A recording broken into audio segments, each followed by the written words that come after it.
Assalamualaikum warahmatullahi wabarakatuh. Selamat pagi Nanda semuanya. Hari ini kita akan belajar sejarah Indonesia dengan materi tentang strategi perlawanan bangsa Indonesia menghadapi bangsa Eropa hingga abad ke-20. Materi ini akan Ibu sajikan di kelas 11 IPA 1 sampai 11 IPA 5 dan 11 IPS 1 sampai 11 IPS 3. Nah, strategi perlawanan bangsa Indonesia terhadap bangsa Eropa sampai abad 20 dibagi kepada dua periode. Periode pertama, perlawanan rakyat menghadapi Portugis dan VOC. Periode kedua, perlawanan rakyat menghadapi kolonial Belanda. Perlawanan rakyat Indonesia terhadap Portugis dan VOC dilakukan pertama kali oleh rakyat Aceh, dikenal dengan perlawanan rakyat Aceh. Yang kedua, perlawanan rakyat Maluku. Yang ketiga, perlawanan rakyat Mataram. Dan yang keempat, perlawanan rakyat Banten.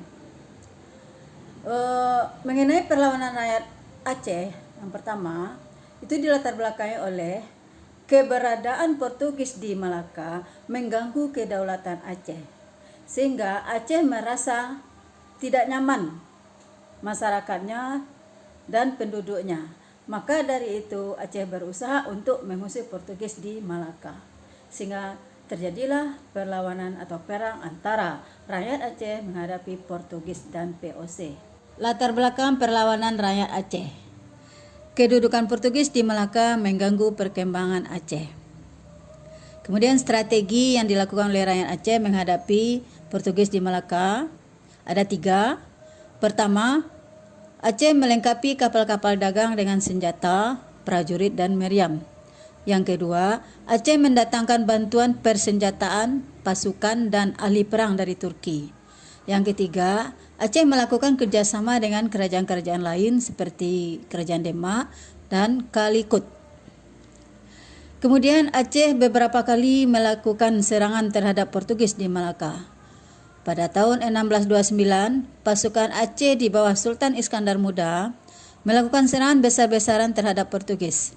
Serangan ini sempat membuat Portugis kewalahan dan harus mengerahkan semua kekuatan menghadapi pasukan Sultan Iskandar Muda.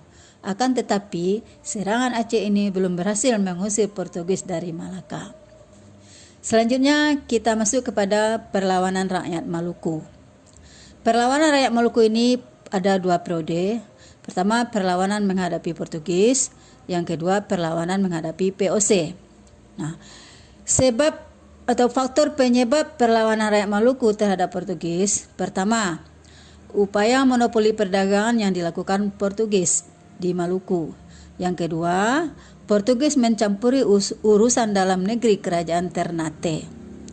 Nah, untuk mengatasi perlawanan rakyat Ternate yang dipimpin oleh Sultan Hairun, Gubernur Portugis di Maluku, Lopes de Mesquita, mengajukan perundingan damai. Akan tetapi, dalam perundingan tersebut, Portugis membunuh Sultan Hairun. Peristiwa pembunuhan Sultan Hairun semakin menyulut kemarahan rakyat Ternate. Bahkan, seluruh rakyat Maluku bersatu melawan Portugis. Nah, sekarang kita lihat akhir dari perlawanan rakyat Maluku. Sultan Babullah, yaitu putra Sultan Hairun, melanjutkan perlawanan rakyat Ternate terhadap Portugis. Benteng Sao Paulo dikepung selama 5 tahun. Akhirnya, tahun 1575 Portugis berhasil diusir dari Ternate. Kemudian, perlawanan rakyat Maluku terhadap VOC disebabkan oleh pertama, praktek monopoli perdagangan rempah-rempah. Yang kedua, campur tangan dalam proses penobatan Sultan Tidore. Pada tahun 1635 sampai 1646, VOC harus menghadapi serangan sporadis dari rakyat Hitu yang dipimpin oleh Kakiali dan Talukabesi. Kedua, pada tahun 1650, rakyat Ternate di bawah pimpinan Kilici Said melakukan perlawanan terhadap VOC. Kemudian, pada tahun 1680, Sultan Nuku memimpin perlawanan rakyat Tidore. Perlawanan mendapat dukungan dari seluruh rakyat Maluku. Perlawanan ini berhasil mengembalikan kekuasaan Tidore. Selanjutnya kita masuk kepada perlawanan rakyat Mataram. Perlawanan rakyat Mataram ini dilatar belakangi oleh 1. Kedudukan VOC di Batavia mengganggu perekonomian Mataram. 2.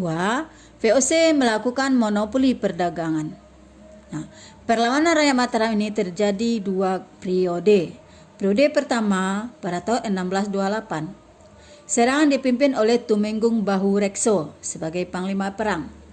Pada tanggal 22 Agustus 1628, pasukan Mataram berhasil mendarat di Marunda. Pasukan Mataram membendung Sungai Ciliwung agar benteng VOC kekurangan air. Strategi ini sempat menyebabkan pasukan VOC kekurangan air dan terjangkit wabah penyakit kolera. Serangan Mataram akhirnya menuai kekalahan karena pasukan Mataram kelelahan dan kalah persenjataan. Pada periode kedua, tahun 1629, Sultan Agung menyusun strategi dengan belajar dari kekalahan pertama. Dalam serangan ini, pasukan Mataram berhasil menghancurkan benteng Polandia dan menerobos masuk Batavia. Akan tetapi, kapal perang VOC berhasil membakar lumbung makanan pasukan Mataram di Cirebon dan Tegal. Serangan kedua juga gagal karena pasukan Mataram kekurangan bahan makanan. Selanjutnya, perlawanan rakyat Banten. Latar belakangnya adalah yaitu monopoli perdagangan VOC mengganggu aktivitas perdagangan Banten. Jalannya perlawanan yaitu untuk menghadapi VOC, Sultan Ageng Tirtayasa melakukan pembangunan saluran irigasi dan menjalin hubungan dengan negara-negara lain. Dalam perkembangannya, Banten berhasil mengganggu daerah kekuasaan Belanda hingga tembok kota Batavia. Kemudian VOC menghasut Sultan Haji dengan mengatakan bahwa Pangeran Arya Purbaya yang akan naik takhta menjadi Sultan Banten menggantikan Sultan Ageng Tirtayasa. Sultan Haji kemudian melakukan perjanjian dengan VOC dan melancarkan niatnya menjadi Sultan Banten. Akhir perlawanan. Sultan Haji dengan bantuan VOC berhasil merebut takhta Banten. Pada tahun 1683, Sultan Ageng Tirtayasa berhasil ditangkap dan ditawan di Batavia hingga wafat pada tahun 1692. Dalam perkembangannya, Banten hanya menjadi bayang-bayang VOC. Demikianlah